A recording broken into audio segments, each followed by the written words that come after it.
നമസ്കാരം. കർമ്മ big breaking. ഗാസയിൽ ഇസ്രായേൽ സൈന്യത്തിന്റെ വമ്പൻ നേട്ടം പുറത്തു വരികയാണ്. ജൂതന്റെ തലച്ചോറിന്റെ ശക്തിയിൽ ഹമാസിന്റെ തലച്ചോർ ഇളകിയിരിക്കുന്നു. 655 ലക്ഷം അതീവ രഹസ്യരേഖകൾ ഗാസയിൽ നിന്നും ഇസ്രായേൽ സൈന്യം കണ്ടെത്തിയിരിക്കുന്നു എന്ന വാർത്തകളാണ് പുറത്തു വരുന്നത്. Big breaking news. ഇസ്രായേലിന്റെ കരസൈന്യം ഹമാസിന്റെ എല്ലാ വേരുകളും എന്ന് പറഞ്ഞാൽ പോരാ, അടിവേരുകൾ പോലും ഇളക്കുന്ന തെളിവുകളും രേഖകളും കണ്ടെത്തിയിരിക്കുകയാണ്. 655 ലക്ഷം രേഖകൾ ഇസ്രായേൽ സൈന്യം ഹമാസിന്റെ പക്കൽ നിന്നും പിടിച്ചെടുത്തിരിക്കുകയാണ്. ഇനി പല രഹസ്യങ്ങളും യഹൂദർ പുറത്തുവിടും.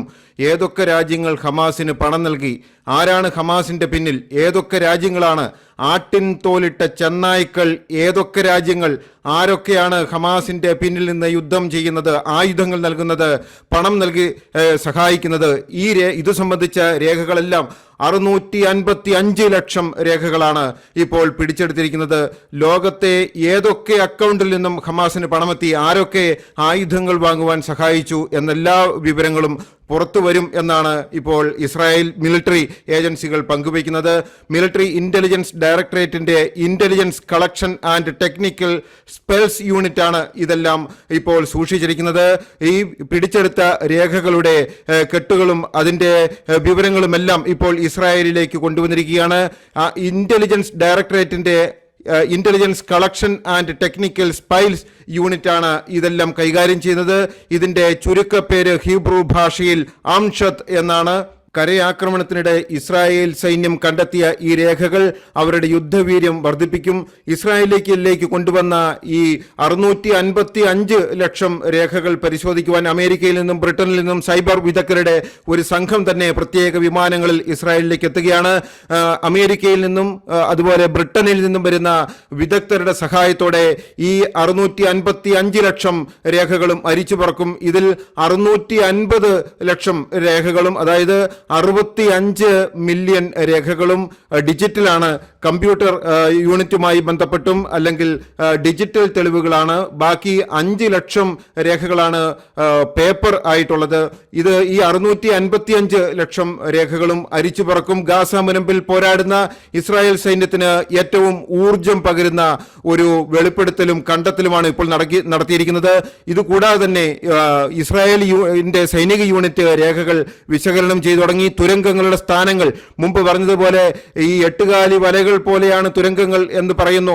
ഈ വലത്തുരങ്കങ്ങളെല്ലാം ഇനി കണ്ടുപിടിക്കുവാൻ ടോർച്ചടിച്ച് എന്ന പോലെ രേഖകളിൽ ഉണ്ട് എന്നാണ് ഇസ്രായേൽ സൈന്യം പറയുന്നത്. ഇതിന്റെ ഏറ്റവും പ്രധാനപ്പെട്ട ഒരു നേട്ടം ഇസ്രായേൽ സൈന്യം ഇപ്പോൾ കണ്ടുപിടിച്ചതായിട്ട് പുറത്തു വന്നിരിക്കുകയാണ്. ഹമാസ് കമാൻഡറുടെ വീട്ടിലേക്ക് പോകുന്ന തുരങ്കത്തിന്റെ വഴികളും വീടുകളും കണ്ടെത്തിയിരിക്കുന്നു.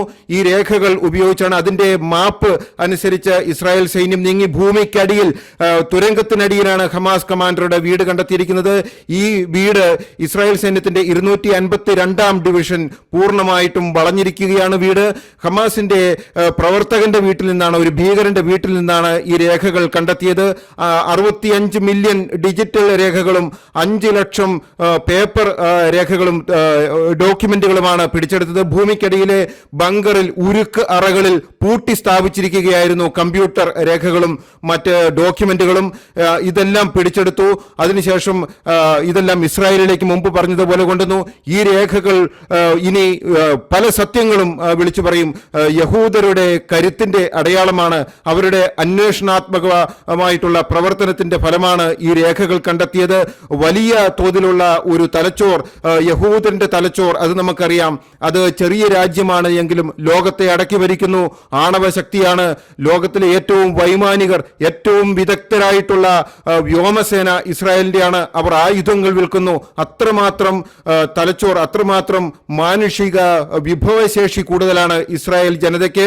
ഇവർ തന്നെയാണ് ഇപ്പോൾ ഹമാസിന്റെ അടിവേരിളക്കുന്ന രേഖകൾ കണ്ടെത്തിയിരിക്കുന്നത്.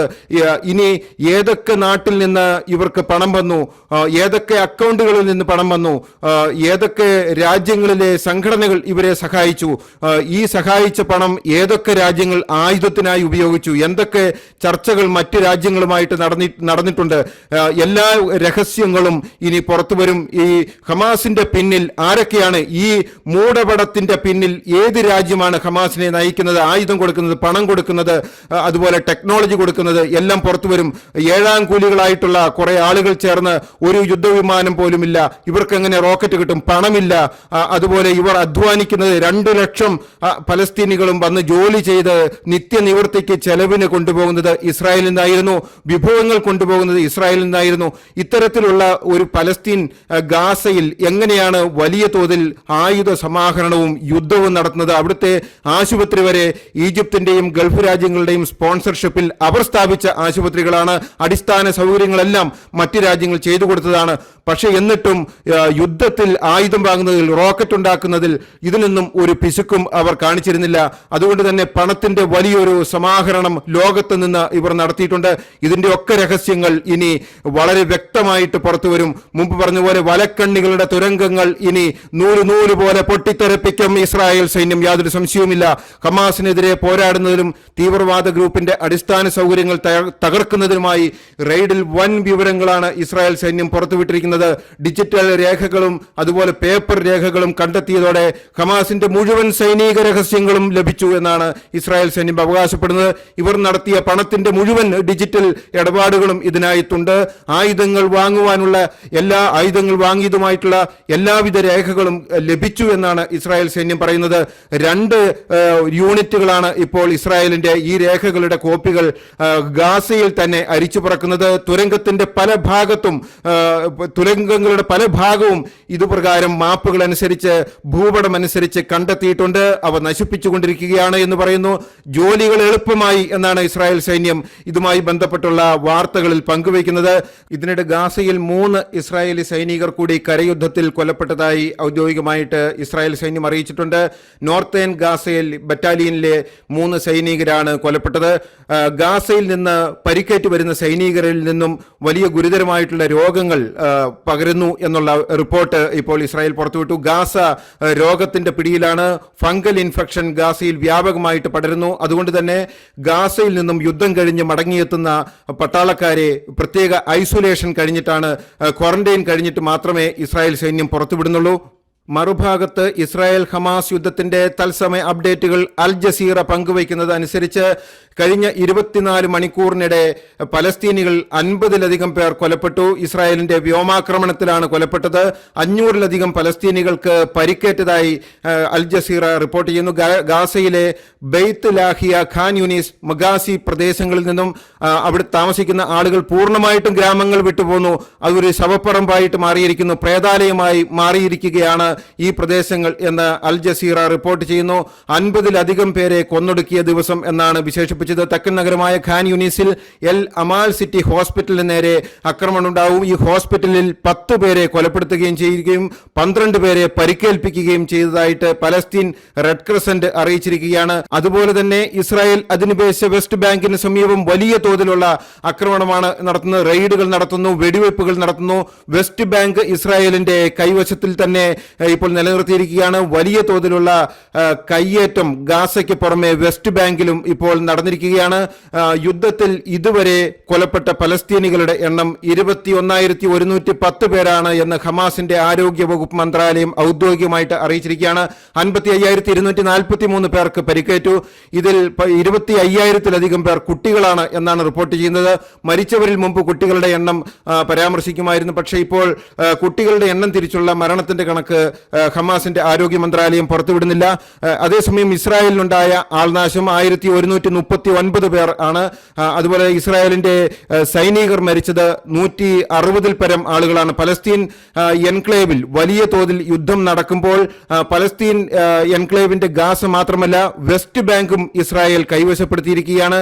വെസ്റ്റ് ബാങ്കിൽ വലിയ തോതിലുള്ള ഈ കയ്യേറ്റത്തെക്കുറിച്ച് ഇപ്പോൾ ഹമാസിന്റെ ആളുകൾ പറയുന്നത് ഇങ്ങനെയാണ്: നെതന്യാഹുവിന് നെതന്യാഹുവിന് വ്യക്തമായിട്ടുള്ള ചില ലക്ഷ്യങ്ങളുണ്ട്. ഒരു സ്വതന്ത്ര പലസ്തീൻ ഇസ്രായേൽ സമ്മതിക്കില്ല. ഇയാൾ ജീവിച്ചിരിക്കുമ്പോൾ, അതായത് നെതന്യാഹു ജീവിച്ചിരിക്കുമ്പോൾ സ്വതന്ത്ര പലസ്തീൻ സമ്മതിക്കില്ല. ഗാസ കൈവശപ്പെടുത്തുകയും വെസ്റ്റ് ബാങ്കിനെ കൈവശപ്പെടുത്തുകയും ഇസ്രായേലിന്റെ അധീനതയിൽ ആക്കുകയും ചെയ്യുകയാണ്. യുദ്ധം നെതന്യാഹു അവസാനിപ്പിക്കുകയില്ല, നീട്ടിക്കൊണ്ടുപോകും.